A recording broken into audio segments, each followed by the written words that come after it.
Ganon din dapat ang taas ng kalidad at tibay ng lahat ng pribadong infrastruktura. Ang lahat ng gusali sa ating bansa ay dapat handa at kayang manatiling matatag at nakatindig laban sa anumang banta ng sakuna at kalamidad. Kaya akma lamang ng bigyang halaga at pagtuunan ang pag-amyenda ng National Building Code upang maging alinsunod ito sa mga modernong pamantayan. Yun!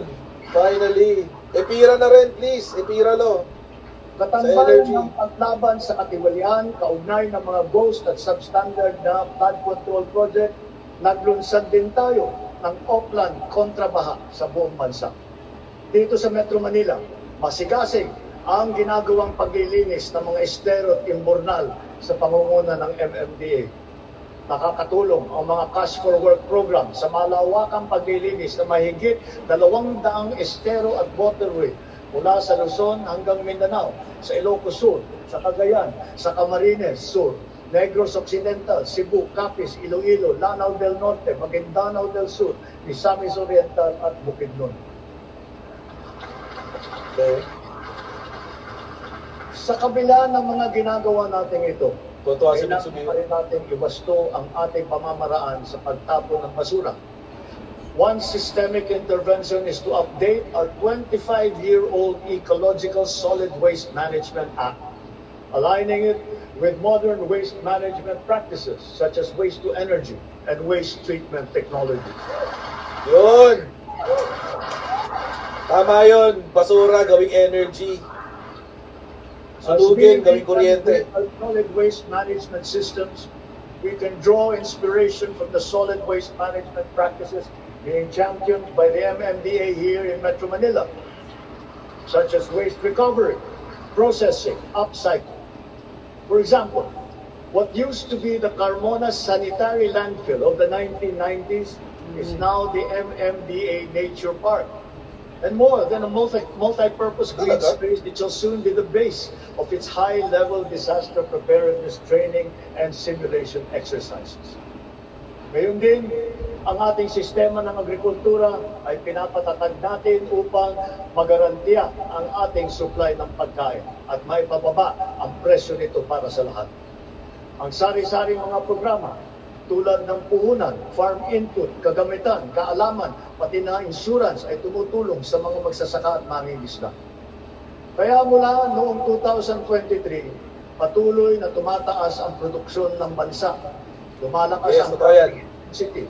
Dumadami ang ani tulad ng palay, mais, asukal, baboy at manok. Totoo yan. Kaya ito ng malakas na buhos ng suporta sa sektor. Ang gumaganda at lumalawak ng sakop ng infrastruktura at sistema ng irigasyon at tumataas na antas ng mekanisasyon.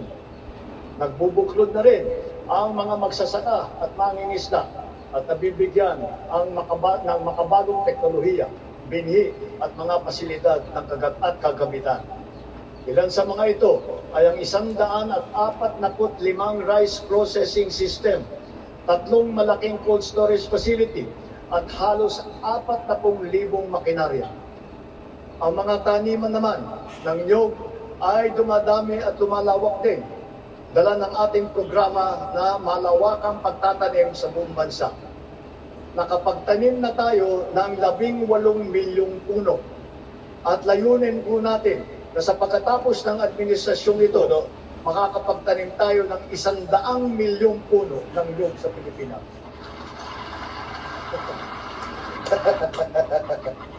Gagarantiyan ito More buko, more copra. yan ng niyog hanggang sa mga susunod na dekada. Ang NFA din ay ngayon may mas malakas na ang kakayahan sa pagbili ng mga ani ng magsasaka sa mas magandang presyo at sa pag-imbak ng buffer stock. Ang mga sari-saring peste at sakit na nagbabantang manira ng mga inaasahang magandang kita. Timbawa rito, ang avian flu at saka yung ASF. Kaya tinitiyak ng DA na ang mga magsasaka ay natututo ng mga makabagong kaalaman at mga mainam na paraan sa pag-iwas at paglaban sa mga ito. Gayunpaman, ang insurance ay nagsisilbing mabisang panangga laban sa pagkalugi dala ng pagkawala o pagkasira sa hindi inaasahang pangyayari. Sa nakalipas na 4 na taon, natulungan ang sektor upang mabawi ang halaga ng pinsala sa hanapbuhay na umabot sa 19 na bilyong piso halaga na kabayaran.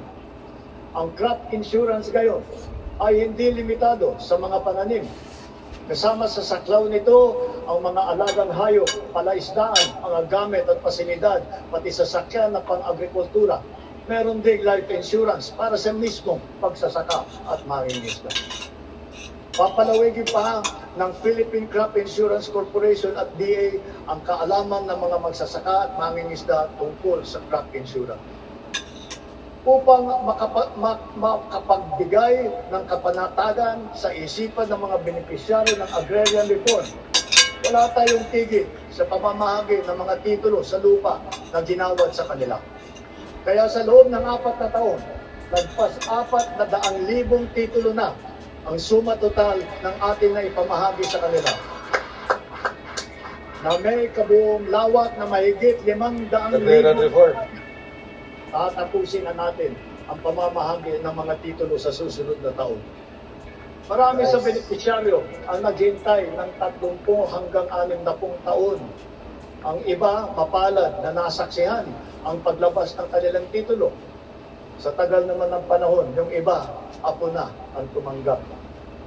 Gayon din, kahalaga sa kanila ang seguridad na hatid ng kalayaan mula sa pagkalubog sa utang.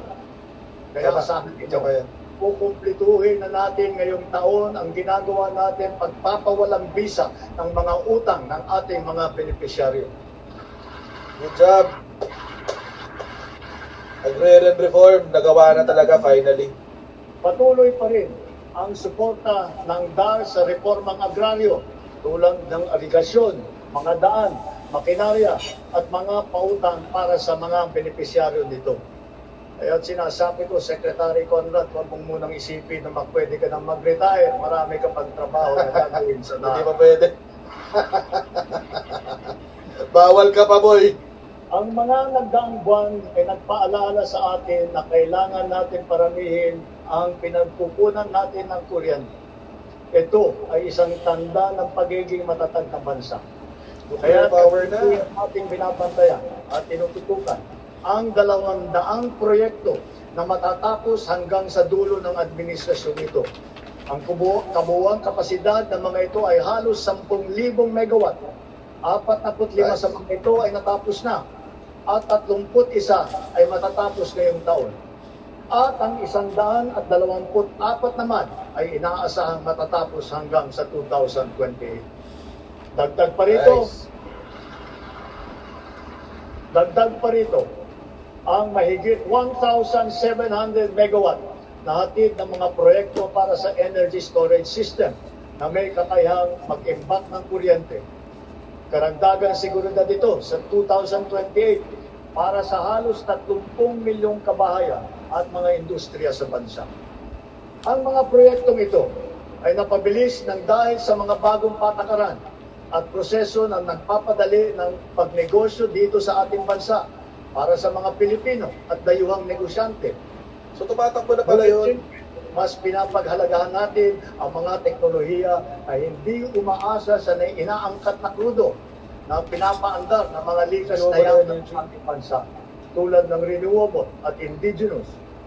Bukod sa ilang mga plantang pinapatakbo ng krudo, nakapagdagdag tayo ng mahigit 60 plantang pinapatakbo naman ng geothermal, solar, hydro at wind at saka ng biomass. Because of the extension as well of the Malampaya service contract until 2039, drilling operations once again resumed for the first time in 8 years. What we have ginagawa ng platform. May ginagawa ng platform sa Malampaya bago. Truly a national treasure. An untapped reserve of 222 billion cubic feet of natural gas, which bodes well for the continuous production of our premier gas field until 2034. To put it in context, 234 billion cubic feet of natural gas is sufficient to power 1.6 million households for the next 8 years until 2034. Nice.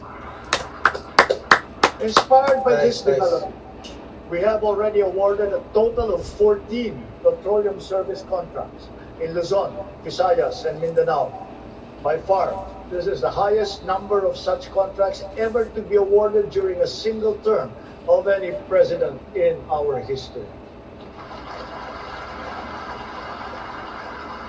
Daming petroleum service contracts. 4 of the contracts that we have so far awarded are for the production of hydrogen.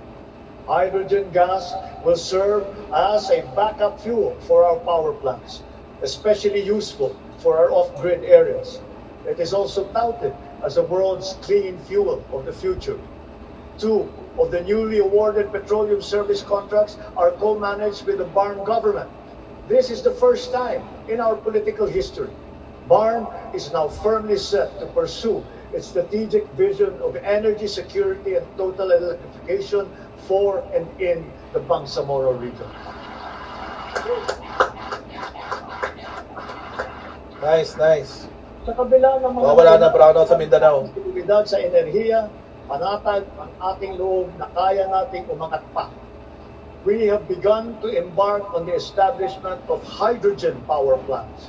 Multiple projects are now in their pre-developmental stage in Marinduque, in Masbate, Zamboanga, Sibugay, Basilan, and other potential areas. Pushing the envelope further, perhaps it is time for us to revisit nuclear energy production. Yes! Please! Please! Nuclear na tayo!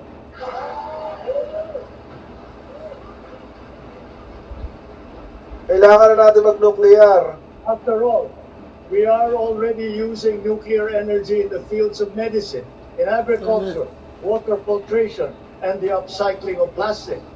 We are confident in its capacity to reinforce our energy Kukontra na naman mga komunista to dyan. bring down the cost of electricity in our country. Titiyakin natin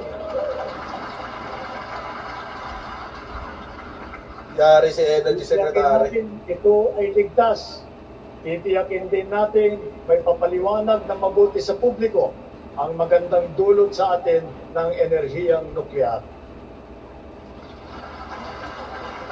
Kasabihin na naman mga komunista, hindi! Marcos, ano lang yan? Sa lahat ng mga ginagawa natin sa sektor ng enerhiya, malinaw din sa pamahalaan ang hinaing ng taong bayan na pababain ang presyo ng kuryente sa bansa. Yes, please. Extend PBBM. Yes, please. Unang-una, upang maging simple, madali at abot kaya ang pagpapakabit ng solar panel at battery